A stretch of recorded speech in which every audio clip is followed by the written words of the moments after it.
ಕಲಘಟಗಿ ಪಟ್ಟಣದ ಜನತಾ ಇಂಗ್ಲಿಷ್ ಸ್ಕೂಲ್ನಲ್ಲಿ ಇಂದು ಸಂತೋಷ್ ಲಾಡ್ ಫೌಂಡೇಶನ್ ವತಿಯಿಂದ ಬೃಹತ್ ಉದ್ಯೋಗ ಮೇಳ ಹಮ್ಮಿಕೊಳ್ಳಲಾಯಿತು. ಸಚಿವ ಸಂತೋಷ್ ಲಾಡ್ ದೀಪ ಬೆಳಗಿಸುವ ಮೂಲಕ ಕಾರ್ಯಕ್ರಮಕ್ಕೆ ಚಾಲನೆ ನೀಡಿದರು.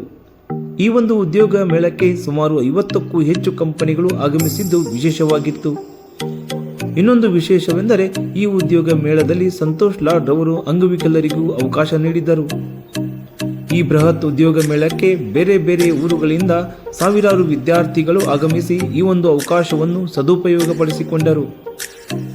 ಪ್ರಾರಂಭವಾದ ಕೆಲವೇ ಗಂಟೆಗಳಲ್ಲಿ ಹಲವಾರು ಯುವಕ ಯುವತಿಯರಿಗೆ ಕಂಪನಿಗಳು ಉದ್ಯೋಗ ಅವಕಾಶ ನೀಡುವುದರ ಮೂಲಕ ಕಾರ್ಯಕ್ರಮ ಯಶಸ್ವಿಯಾಗಿ ಮುನ್ನಡೆಯಿತು. ನಾವು ಇಲ್ಲಿ ಎಲ್ಲ ಸುಮಾರು 40ಕ್ಕೂ ಹೆಚ್ಚು ಕಂಪನಿಗಳನ್ನ ಇಲ್ಲಿ ಕರ್ಕೊಂಡ್ಬಂದು ನೇರವಾಗಿ ನಮ್ಮ ಹಳ್ಳಿ ಮಕ್ಕಳಿಗೆ, ನಮ್ಮ ಹೆಣ್ಮಕ್ಕಳಿಗೆ, ನಮ್ಮ ವಿಶೇಷವಾಗಿ ನಮ್ಮ ಹುಡುಗರುಗಳಿಗೆ ಅನುಕೂಲ ಆಗಲಿ, ಎಕ್ಸ್ಪೋಜರ್ ಆಗಲಿ, ಇಲ್ಲೇ ನೇರವಾಗಿ ನೀವು ಇಂಟರ್ವ್ಯೂನ ಅಟೆಂಡ್ ಮಾಡಬೇಕು. ನಿಮಗೆ ಯಾವ ಕಂಪ್ನಿಗೆ ಹೋಗ್ಲಿಕ್ಕೆ ಅನುಕೂಲ ಆಗುತ್ತೆ ಆ ಕಂಪ್ನಿಯವ್ರು ಇಲ್ಲೇ ಬರಬೇಕು, ನಿಮಗೆ ಕೆಲಸವನ್ನು ಒದಗಿಸ್ಕೊಡ್ಬೇಕಂತ ಹೇಳಿ ನಮ್ಮ ಫೌಂಡೇಶನ್ ವತಿಯಿಂದ ಒಂದು ಸಣ್ಣ ಪ್ರಯತ್ನವನ್ನು ಮಾಡ್ತಾ ಇದ್ದೀವಿ.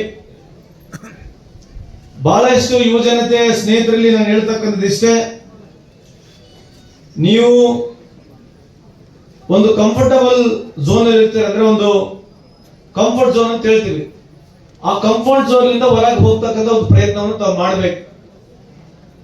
ಪೇರೆಂಟ್ಸ್ ಕೂಡ ಅದೇ ರೀತಿಯಾದಂತ ಮಕ್ಕಳಿಗೆ ತಾವು ಮೋಟಿವೇಟ್ ಮಾಡಬೇಕು. ಸರ್, ಬೆಂಗಳೂರಾದ್ರೆ ನಮ್ಮ ಮಕ್ಕಳು ಹೋಗಲ್ಲ, ಧಾರವಾಡಲ್ಲೇ ಕೊಡಿಸಿ. ಧಾರವಾಡಲ್ಲಿ ಕೊಡಿಸಿ ಸರ್, ಧಾರವಾಡ ಬಹಳ ದೂರ ಆಗುತ್ತೆ, ಕಲ್ಗಡಿಗೆ ಕೊಡಿಸ್ರಿ. ಕಲ್ಗಡಿಗೆ ಕೊಡಿಸಿದ್ರೆ ಕೆಲಸ ಕಲ್ಗಡಿಗೆ ಬಹಳ ದೂರ ಆಗುತ್ತೆ, ನಮ್ಮೂರಾಗ ಕೊಡಿಸ್ರಿ. ನಮ್ಮೂರಾಗ ಕೊಡಿಸಿದ್ರೆ ಸರ್ 2 ಕಿಲೋಮೀಟರ್ ದೂರ ನಡಿಬೇಕಾಗತ್ತೆ, ನಮ್ಮ ಮನೆ ಮುಂದೆನೆ ಕೊಡಿಸ್ರಿ ಲೆಕ್ಕ ಬಂದ್ಬಿಡುತ್ತೆ.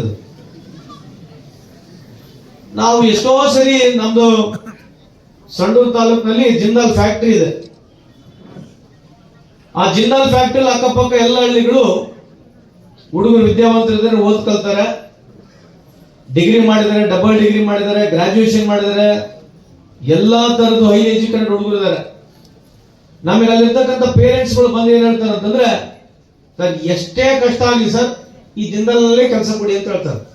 ಎದಕ್ಕಯ್ಯ ಜಿಂದಾಲ್ಗೋಸ್ಕರ ನಾವು ಮಕ್ಕಳನ್ನ ಓದಿಸಿದೀವಿ ಅಂತ ಕೇಳಿದ್ರೆ, ಇಲ್ಲ ಸರ್ ಮನೆ ಹತ್ರ ಆಗುತ್ತೆ, ಡಬಲ್ ಗ್ರಾಜುಯೇಟ್ ಓದ್ ಕಲ್ತವ್ರು, ಅದಕ್ಕೆ ರಿಲೇಟೆಡ್ ಇರತಕ್ಕಂಥ ಇಂಡಸ್ಟ್ರಿಯವರು ಕೂಡ ಓದಿದ್ರು ಕೂಡ ನಮಗೆ ಅಲ್ಲೇ ಕೆಲಸ ಬೇಕಂತಕ್ಕಂಥ ಈ ಮನಸ್ಥಿತಿ ಡೆವಲಪ್ ಆಗ್ತಕ್ಕಂಥದ್ದು ಒಳ್ಳೇದಲ್ಲ ಅಂತ ನನ್ನ ಅಭಿಪ್ರಾಯ. ಅದಕ್ಕಾಗಿ ಇಲ್ಲಿರ್ತಕ್ಕಂಥ ತಂದೆ ತಾಯಿಗಳು ತಾವೆಲ್ಲ ಬಂದಿದ್ದೀರಿ, ನೀವು ಯುವಕರಿದ್ದೀರಿ, ನಿಮ್ಗೆ ಇನ್ನ ಬೇಕಿದ್ರೆ ಇಲ್ಲಿ ಬಂದಿರತಕ್ಕಂಥ ನಮ್ಗೆ ಅರ್ಜಿಗಳನ್ನ ಕೊಡಿ. ಇನ್ನ ಸ್ಕಿಲ್ಲಿಂಗ್ ಬೇಕು, ಇನ್ನ ಅಪ್ ಸ್ಕಿಲ್ಲಿಂಗ್ ಬೇಕು, ಇನ್ನ ಟ್ರೈನಿಂಗ್ ಮಾಡ್ಬೇಕಂತಂದ್ರೆ ನಮ್ಮ ಫೌಂಡೇಶನ್ ಖಂಡಿತವಾಗಿ ನಿಮ್ಗೆಲ್ಲ ಅಪ್ ಸ್ಕಿಲ್ಲಿಂಗ್ ಮಾಡಿಸ್ಕೊಡ್ತೀವಿ ಅಂತ ಈ ಸಂದರ್ಭಕ್ಕೆ ಕೇಳಿಕ್ಕೆ ಬಯಸ್ತೀನಿ.